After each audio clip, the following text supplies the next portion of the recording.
who were anxious and didn't know what to do, suddenly had a glimmer of hope when they heard Adam's words. Logan said, "Hey, brother, quickly get me down, the little rascal will die anytime on top. Hurry up." After hearing this, the saber-toothed tiger snorted coldly and said, "If you want to save someone, fight me first." Adam sneered and said, "Do you think you can stop me from saving people? I'll show you how I save people."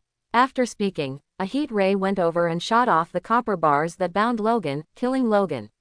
Root survived. When the saber-toothed tiger saw it, it roared angrily and rushed over. Adam sneered and rushed over after seeing it, but unexpectedly, the saber-toothed tiger was so powerful that he almost knocked Adam into the air.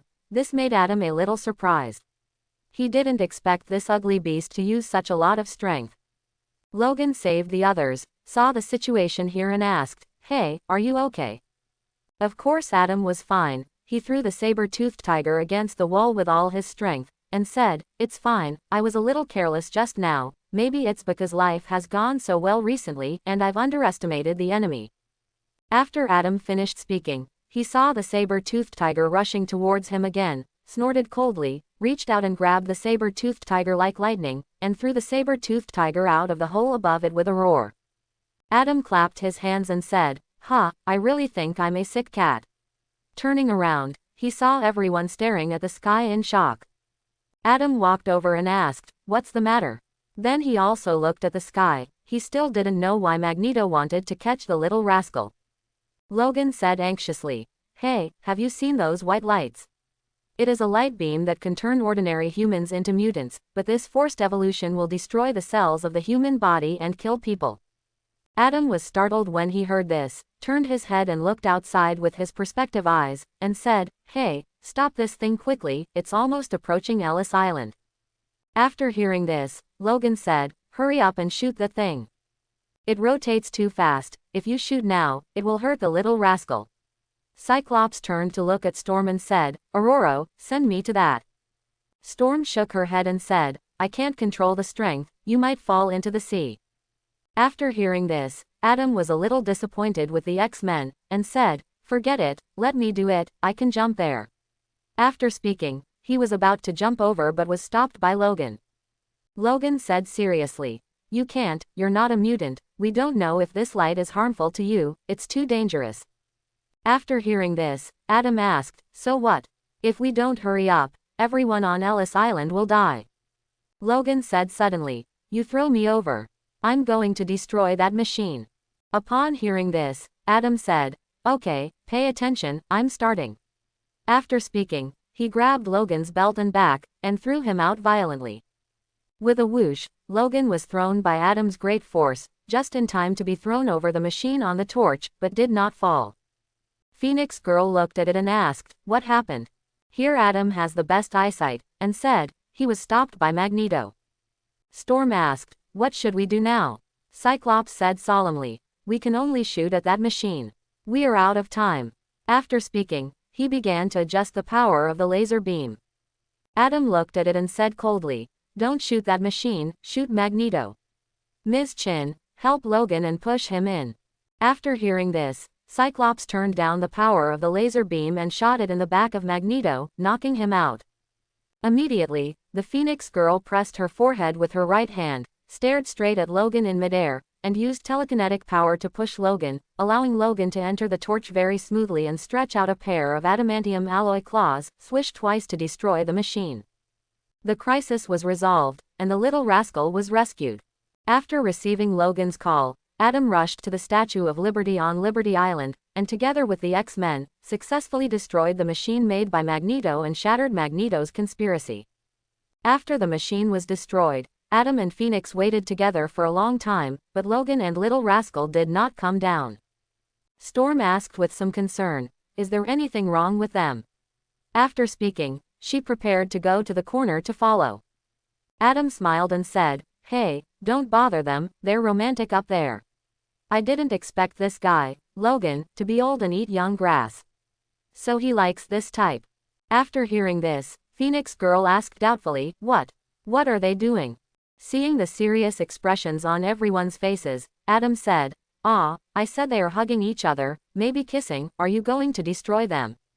After hearing this, Storm's complexion suddenly changed, and she said, "No, Logan is using his own ability to save the little rascal. If the two of them are not separated, Logan may die." Adam was shocked when he heard this, and said, "What? What's going on here?" Phoenix Girl explained. Little Rascal's mutant ability is to absorb other people's mutant abilities for his own use, and because Little Rascal can't control it, he will absorb the target's vitality together, so Logan may be in danger now. You hurry up, go and separate them. As long as you don't touch Little Mischievous Skin, you won't be absorbed by her ability. Adam nodded and said, "Okay, I'll go right away." Adam jumped onto the torch of the Statue of Liberty. Sure enough, Logan and Rascal were next to each other. Rascal's face became better and better, bleeding. Adam quickly separated the two and jumped off the torch with them. Seeing Adam coming down, everyone hurried over. Phoenix Girl checked Logan's condition and said, "His condition is a little serious. His self-healing ability has temporarily lost its effect, and everything on his body needs treatment." Adam looked at Little Mischievous and said, "What about her?" "No, right. Because of the loss of vitality, the two strands of hair of the little rascal have completely turned white. Although this has added a lot of charm to the little rascal, Adam is still worried about her safety. After all, he is still acquainted, and Logan attaches great importance. People can't let her have trouble." Phoenix Girl shook her head and said, "She's fine, she will recover after a short rest. But we have to leave, otherwise Logan will be in danger." Adam nodded and said, "Okay then, you guys leave first. There are some mutants on Ellis Island attacking the police and S.H.I.E.L.D. I'll help them." After hearing this, Storm was taken aback, and said, "Could it be that Magneto has left a hand?" Adam shook his head and said angrily, "I looked at them and they were all civilians. It should be the same as the last incident. They were controlled by someone. I have to go there quickly, otherwise some people will die for no reason." Cyclops had already parked the fighter jet at the door, and then walked out and said, "Hey, I have already brought the fighter jet over, let's go back quickly. I don't know what happened to the professor." After hearing this, Adam asked, Could something happen to Professor X? How is it possible? He's so powerful." Phoenix Girl glanced at Magneto, and said, "The professor was tricked by them, and his life is not in danger for the time being." Storm asked, "What about Magneto? We can't leave him here." At this moment, after a burst of footsteps, Maria Hill in a black uniform came over and said to Cyclops, "Magneto committed a serious crime this time, and he almost provoked international disputes, so according to the needs of our land and resources." Adam interrupted her very impolitely, and said, "Just call S.H.I.E.L.D., because the abbreviations of each letter are spelled like this. Your previous name is too convoluted and too long." Maria Hill was stunned, and said, "We will consider it." Phoenix Girl frowned and said, "You want to arrest Magneto?" Maria Hill nodded, and said, "This time he almost triggered a war between humans and mutants. We must arrest him and put him in our own prison. Otherwise, we will not be able to explain to the public. This matter has already passed. Can't hide it anymore." Cyclops said coldly, "Then can you guarantee that he will not be mutated by your researchers?"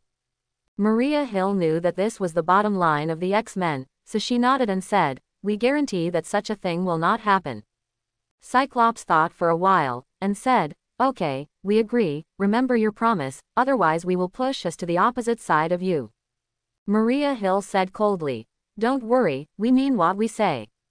Seeing that he had nothing to do here, Adam said, "Okay, let's talk slowly, I'll go over there to support first." Maria Hill disappeared before she could speak. Phoenix Girl and the others saw that Logan could no longer procrastinate, so they also said goodbye. "Then we will go back first, and Magneto will be handed over to you. The professor will visit him in a few days." They drove the fighter jet together and left. Maria Hill's face was very ugly. As an international unit, she was threatened by mutants several times, which had accumulated her anger to a certain extent. If it was in the game, she might have been able to release several unique moves. She coldly ordered the agents beside her, and said, "Hurry up. Transfer Magneto to a special prison, or let his abilities recover, and everything we have done will be in vain." Seeing that she had a bad head and complexion, her subordinates hurriedly gave Magneto an injection as instructed, then took Magneto back to the speedboat, left Liberty Island under the leadership of Maria Hill, and went directly to Aegis. The bureau is in an all-plastic prison purpose-built by the New York Military District.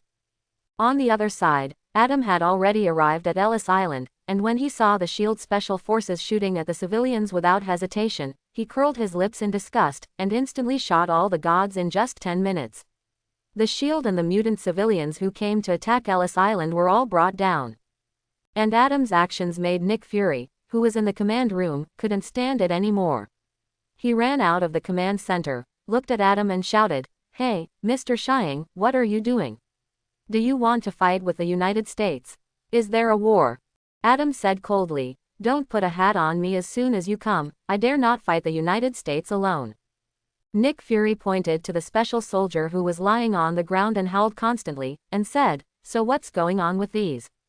Adam stared at Nick Fury and said, "You still ask me what's going on? Don't say that you don't know that these mutants are controlled, why let them attack mutants wantonly?"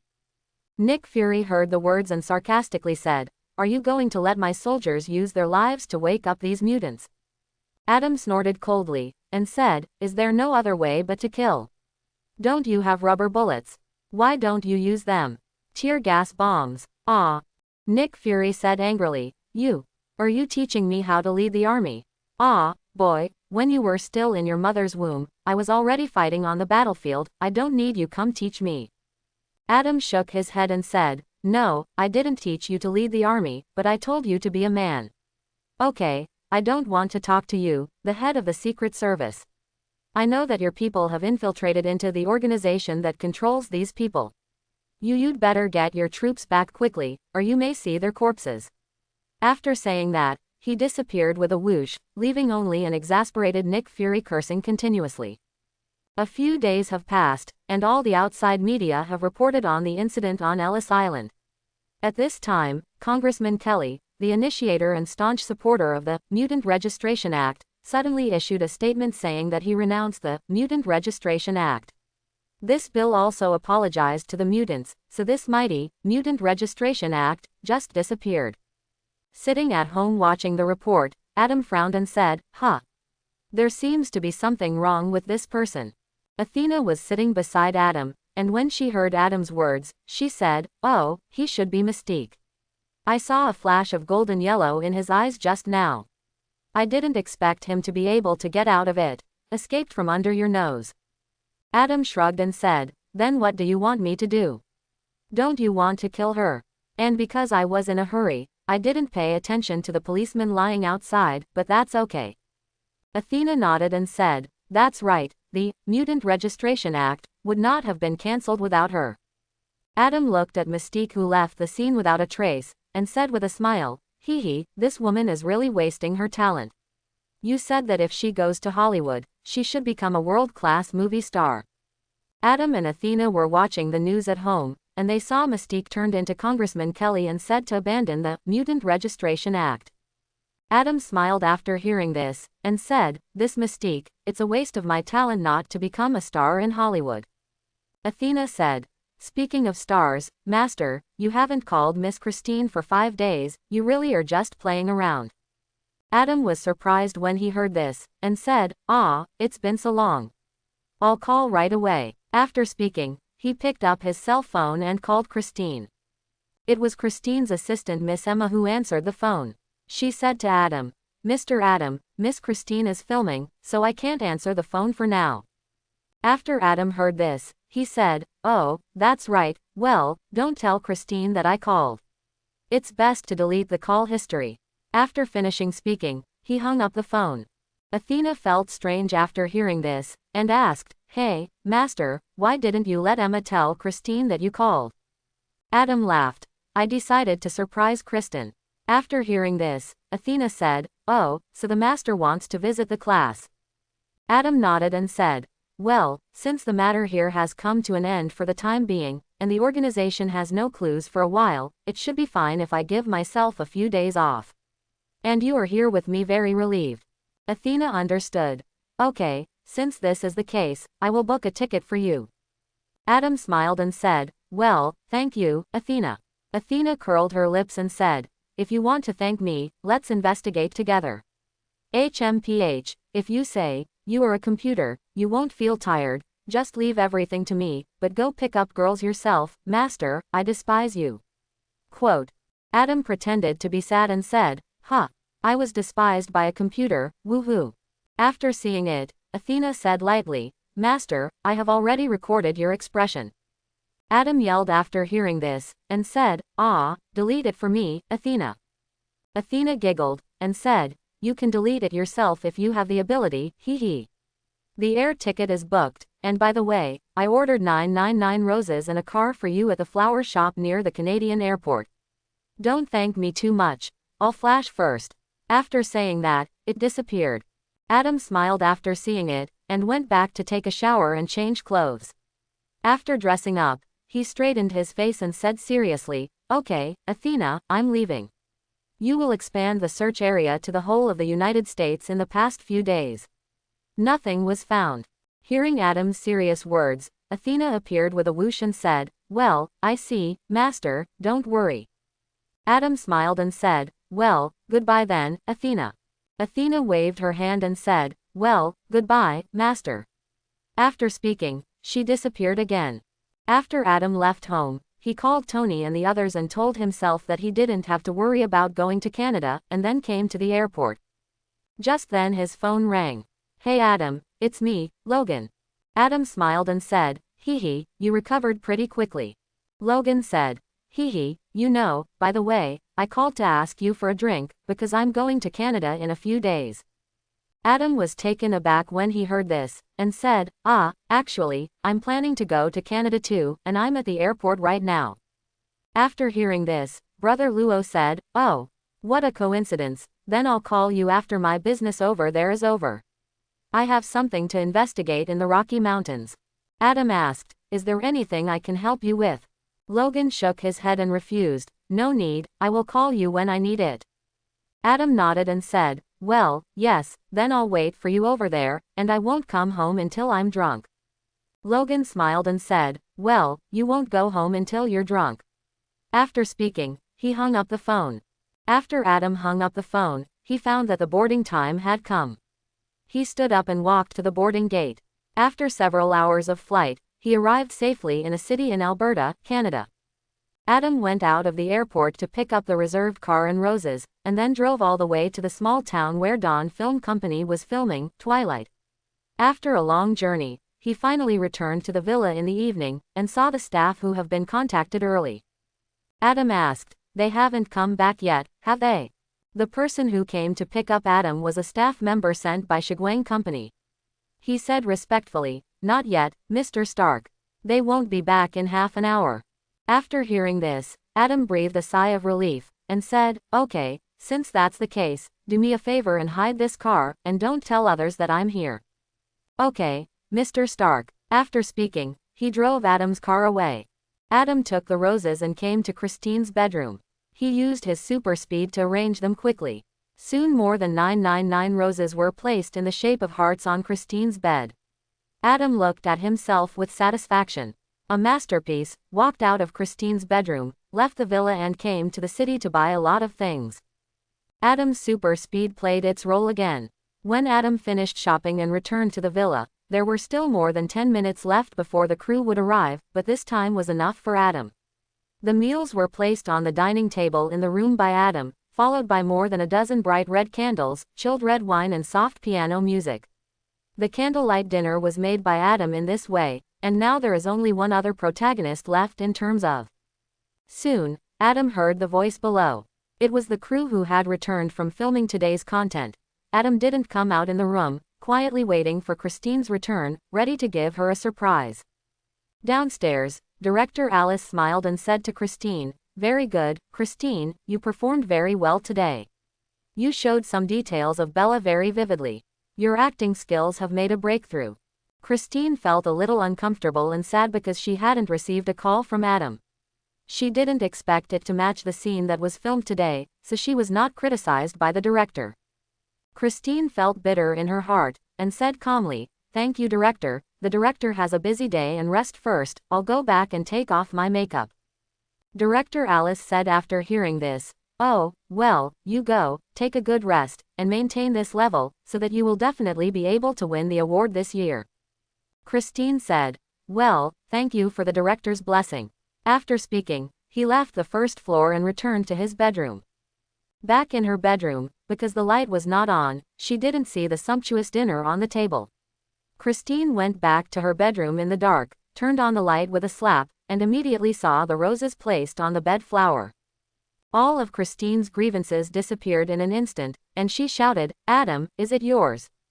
Christine was embraced from behind by a pair of powerful arms, and the voice of thoughts and dreams came from the numbness in her ears. Little fool, do you miss me? Christine kept nodding and said, I think about it in my dreams, I think about it when I'm making a movie, I miss you even when I'm taking a shower. Why didn't you call me? Did you forget about me? When Adam heard Christine's nostalgic words, he couldn't help it immediately, and expressed his heart with practical actions. After a long kiss, Christine breathed heavily and asked, Adam, why are you here? Adam smiled and said, to bring you a surprise. Hee, little fool, I'm a little busy these days, so I really don't have time to call you, because I'm afraid that you will be sad if you think wrongly, so I came here to give you a surprise, by the way, punish you, a little fool who loves to think about things. Christine hugged Adam, eyes full of love, and said, you can punish me any way you want. I will give myself to you tonight, and I don't want to wait any longer. Adam, I love you so much.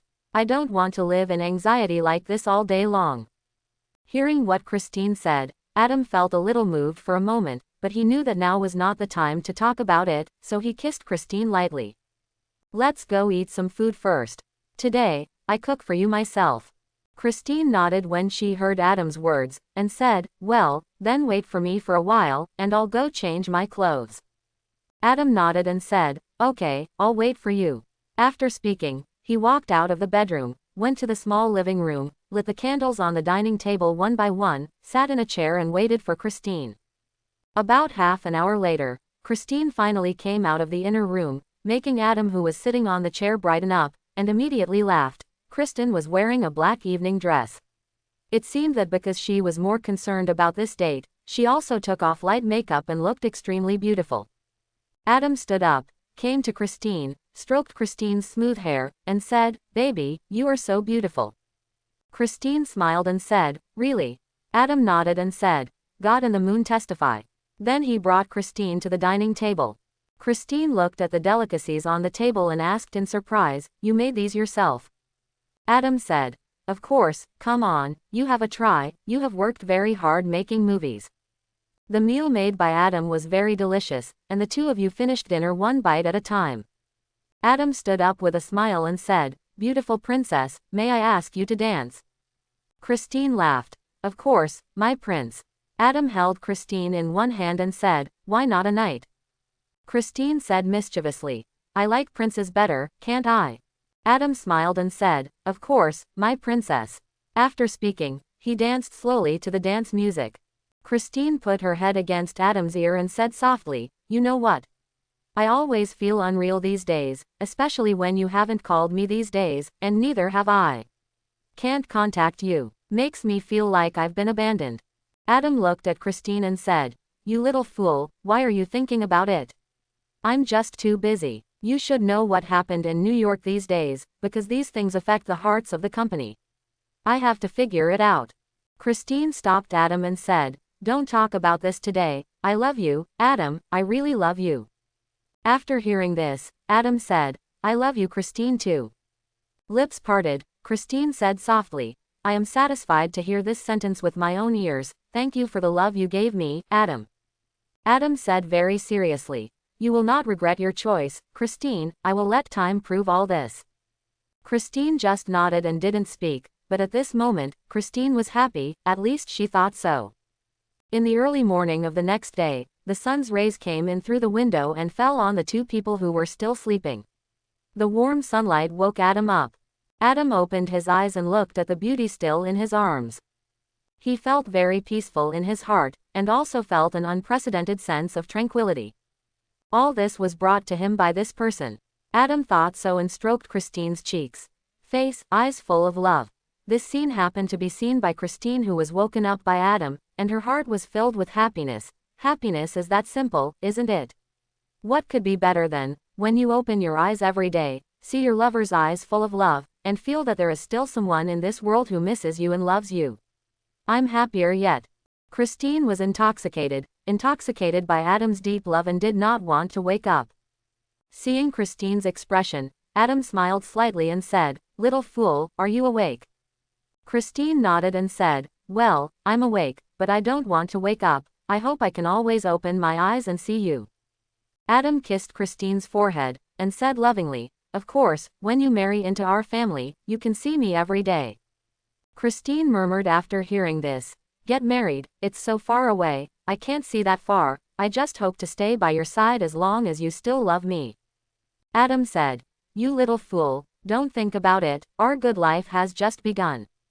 Christine hummed, felt Adam's love with her eyes closed, and seemed unwilling to get up. After watching it, Adam said, "Since you don't want to get up, I'll call the director and ask her to give the crew a day off, and then we'll go out and have a good stroll. I haven't watched it well since I came to this small town. Look at the beauty here." After hearing this, Christine hesitated for a moment, and said, "Is it really possible? Will Director Alice be angry?" Adam smiled and said, "She won't be angry, don't worry, you sleep for a while, I'll call her." After speaking, he got up and walked into the bathroom.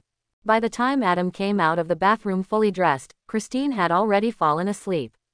Last night was so crazy that Christine hadn't recovered yet. If Adam hadn't woken her up just now, she must have fallen asleep. "We'll sleep until noon." Adam kissed Christine lightly on the lips, then walked out of the bedroom to Director Alice's bedroom, and knocked on the door. "Come in." Director Alice's voice came from the room. Adam walked in after hearing the words, and said with a smile, "Hi, Alice, are you okay?" Director Alice was reading the newspaper. She thought the knock on the door just now was someone else from the crew, so she didn't see Adam walking in. So when she heard Adam's voice, she realized that Adam had already entered her bedroom. "Adam, why did you come in? Hee, shouldn't you be lying on Christine's bed this time?" Adam touched his nose in embarrassment, and said, "Alice, that's it. I want to take Christine around today, so I came here to ask you for leave." Alice heard the words and said helplessly, "Since the big boss said so, how can I disagree? Well, let's simply give the crew a vacation. They have been busy these days, and let them have a good rest." After hearing this, Adam smiled and said, "Hee, thank you so much." After hearing this, Alice said seriously, "Adam, Christine's acting skills are improving very fast, and she will definitely become an Oscar queen in a few years, so if you are just playing for fun, let her leave as soon as possible, it will be good for both of you. All good." Adam said very seriously, "Don't worry, Alice, I'm serious this time, and I won't hurt Christine." Alice nodded and said, "Well, then I can rest assured. You also know that I have no children. After these days of contact, I have fallen in love with Christine, a lively child. It is really true to see her sad appearance these days. I was very distressed, so I had to choose the same tragic story in the script to let her vent." After hearing this, Adam was grateful and said, "Thank you, Alice, thank you for taking care of Christine. You can rest assured that you will not make her sad again." Alice laughed and said, "Hee, it's good to have this determination. Well, don't be with me, an old woman, and go with Christine." Adam got up and said goodbye, feeling a little hungry, walked out of the villa to the previous supermarket, bought some of Christine's favorite food, and returned to Christine's bedroom. Christine didn't get up when Adam went back. Adam took breakfast to the bedroom and shook Christine to wake her up. Christine opened her eyes in a daze, saw that it was Adam, smiled sweetly, and said, "Honey." Adam sat next to Christine after hearing this, and said, "Okay, lazy pig, get up and wash up, have breakfast, let's go out for a walk. I heard that there is a dam nearby that is very spectacular, let's go and have a look." Quote. Christine nodded after hearing this, and said coquettishly, "Okay then, but I'll eat something first, I don't have any strength in my body, I want you to feed me." Adam smiled and said, "Okay, I'll feed you." After speaking, he brought breakfast over and fed it to Christine bit by bit. They ate a small breakfast for about an hour, and then Christine was hugged by Adam and brought to the bathroom. because it was Christine's first time yesterday. Adam didn't do anything in the bathroom. He simply cleaned up his body and walked out of the bathroom wrapped in a towel. Soon, well-dressed Adam and Christine came out of the room. The rest of the crew looked at the two of them very excitedly, and of course some people expressed their blessings to the two of them. Adam didn't know how many of these people were sincere and how many were fake, but none of this mattered to Adam, so he smiled back and left the villa with Christine. On this day, Adam took Christine to many places and left their traces in these places. Don't think wrong, the author is a pure person. On this day, Christine felt that she had never been so happy. She was happy along the way, and the smile on her face never disappeared. At about 3 o'clock in the afternoon, Adam and Christine left from a forest and drove towards their final destination, Alkali Lake. This is a natural scenic area, but not many people come here now, because it is very cold here in winter. Except for some lovers, no one will come here to travel. But precisely because there were not many people, the tranquil environment, blue sky, and pure air gave Adam and Christine a feeling of returning to their mother's embrace. Adam looked around and said, "Maybe we can consider buying a house here, I like the scenery here." Christine took a deep breath and said, "It's really beautiful here, but unfortunately, we came a bit late, it's really too cold here." Hearing what Christine said, Adam put on his windbreaker for Christine, and said, "Since you feel cold, let's go back, after all, we have finished watching everything we should see." Christine nodded after hearing this, and said, "Well, that's fine, let's go back, thank you, Adam, I'm really happy today." Adam shook his head and said, "Little fool, what's the point of being polite between us, you don't need to say thank you to me." Christine narrowed her eyes and said, "Yeah." At this moment, Adam suddenly heard footsteps coming from a distance, so he paused. After watching it, Christine asked, "What's wrong?" Using supervision, Adam saw Logan walking fast in the distance. Although he was a little puzzled, he also knew that Logan had said before that he would go to Canada in the near future, and he did not expect to see him in Canada so soon. "Saw a friend?" Christine asked suspiciously after hearing this. "Did you see your friend?" Adam nodded and said, "Well, you sit in the car for a while, he will be here soon, I saw him." Christine looked around and said, "Your eyesight is really strong, I didn't see anything." After speaking, she walked into the car and returned the windbreaker to Adam. Although Adam wasn't afraid of the cold, he didn't want Christine to know his abnormality, so he took the windbreaker and stood outside the car, waiting for Logan to arrive. Soon, Logan appeared within the range visible to the naked eye, and also saw Adam standing on the side of the road. He immediately laughed and walked towards Adam. Logan smiled and said, "Haha, you kid, I didn't expect that we would meet here." Adam also nodded, and said, "Indeed, I didn't expect that we would meet so soon." "What, is there any progress in your investigation?" Logan sighed and said, "No, I saw a ruin there, but I didn't find the answer I needed." Adam patted Logan on the shoulder and said, "Okay, don't be discouraged, you can always find it. By the way, I will introduce someone to you." After speaking, he waved to Christine and asked her to come down. Just as Kristen got out of the car, Adam hugged her and said, "This is my girlfriend, Christine, you've seen her before." After hearing this, Logan smiled and said, "Hello, my name is Logan, you can also call me Wolverine." Christine smiled and shook hands with Logan, and said, "Hello, Logan, I'm Christine." After hearing this, Logan laughed and said, "I know, last time Adam told me that he seems to be in love. Hee, I didn't expect you to be together, congratulations." Christine said with a happy face after hearing this, "Thank you. Logan, by the way, what are you doing here? Are you traveling?" She found that Logan was only carrying a black backpack, nothing else, and he didn't even have a means of transportation, much like a hiker. After hearing this, Logan smiled and said, "Well, I am indeed traveling, and I have also visited many places. Adam and I met under such circumstances." Hearing Logan's words, Christine was a little surprised and said, "Really? That's amazing." Adam looked at Logan and said with a smile, "Okay, this is not a place to talk, let's go back first." Logan nodded and said, "Well, I hope I didn't disturb you." Christine blushed slightly, and said, "Oh, no, we're actually planning to go back, because I'm going to start filming again tomorrow." Adam said, Okay, let's go.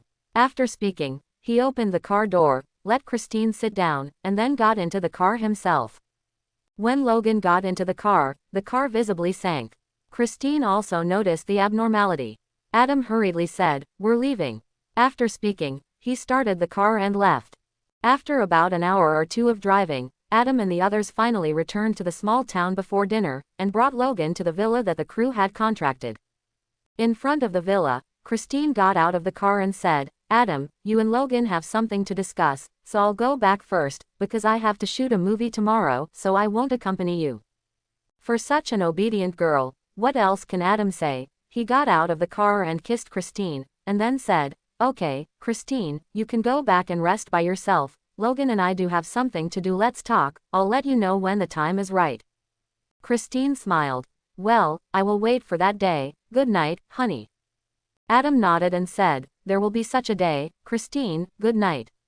After speaking, he returned to the car. In the car, Logan looked at Christine's back and said, "You're lucky, Adam, she's a good girl." Adam smiled and said, "Well, I think so too.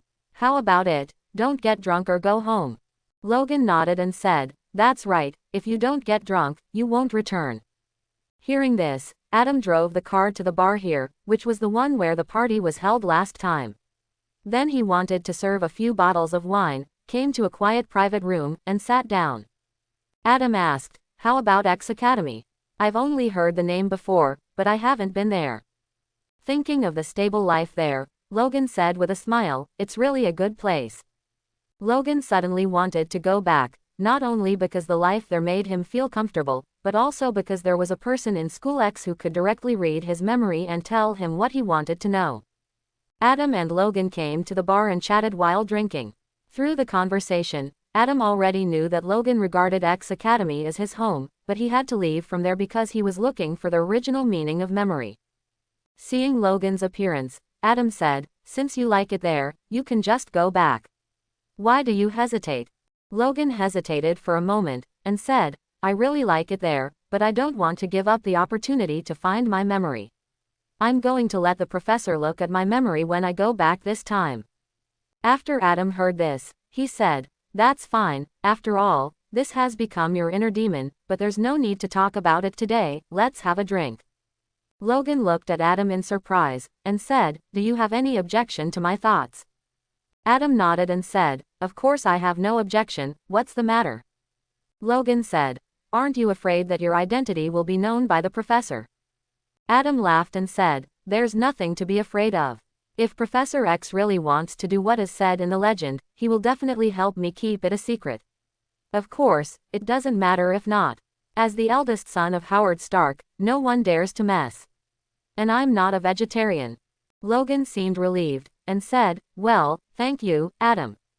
Adam shrugged and said, "You're welcome, Logan, we are friends." After hearing this, Logan said, "Yes, we are friends, let's drink to friendship." Adam touched the glass and said, "Cheers." After speaking, he drank the wine in the glass. After that, Adam and Logan didn't talk about these annoying things anymore, but talked about some interesting things that Logan encountered during his travels or Adam encountered at school, and the atmosphere was very harmonious. After drinking until midnight, Adam, who felt slightly drunk, stopped drinking, then left the bar with Logan and returned to the villa. The next day, when Adam found Logan again, Logan was packing his things and was about to leave. Adam asked suspiciously, "Where are you going? Are you going back?" Logan shook his head and said, "No, I don't want to go back now. I'm going to search again. If I can't find it this time, I will go back to the professor." After hearing this, Adam said, Well, if you need my help, don't be polite to me." Logan smiled and said, "Thanks, brother."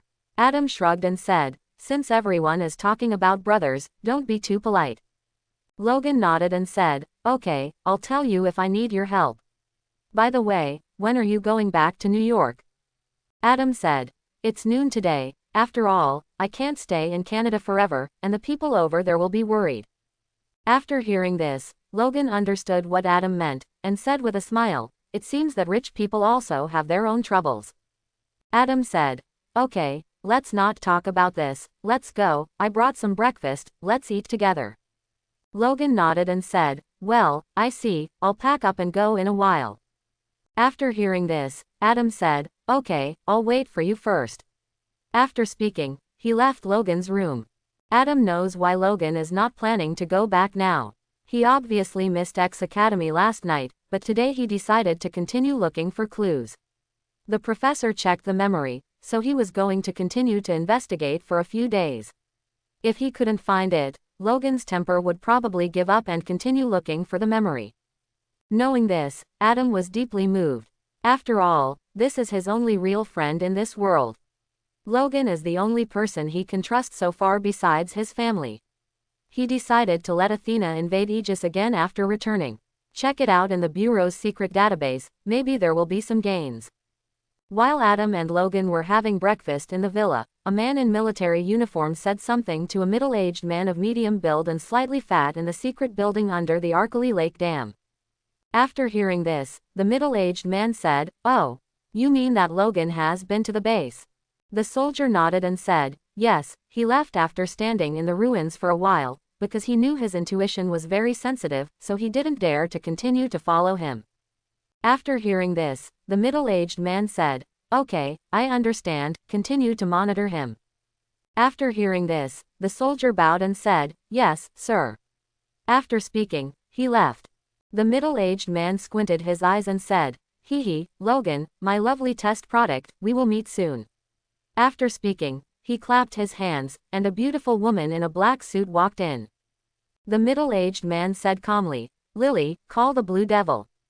The woman named Yuriko said flatly, "Yes, General Stryker." After speaking, she left the room. After a while, Yuriko walked into the room with a man wearing a gray windbreaker, blue leather, a devilish tail and jagged teeth. Stryker looked at the mutant in front of him, handed over a dagger, and said calmly, "Blue Devil, take this dagger and kill the president." The Blue Devil trembled when he heard it, as if he was about to refuse. After Stryker saw it, he snorted coldly and signaled to Yuriko. After Yuriko saw it, she grabbed the Blue Devil's body and brought it to General Stryker. Stryker took out a bottle of potion, said with a gloomy face, "The disobedient child will be punished." After speaking, he dropped the potion on the Blue Devil's neck. The struggling Blue Devil suddenly stopped struggling and quietly waited for Stryker's order. After Stryker saw it, a smug smile appeared on the corner of his mouth, and he said viciously, "No one can escape from my palm. Go, kill the president." The Blue Devil showed an evil smile, and said, "Obey, my lord. I will let that lamb return to your arms." After speaking, he left the room.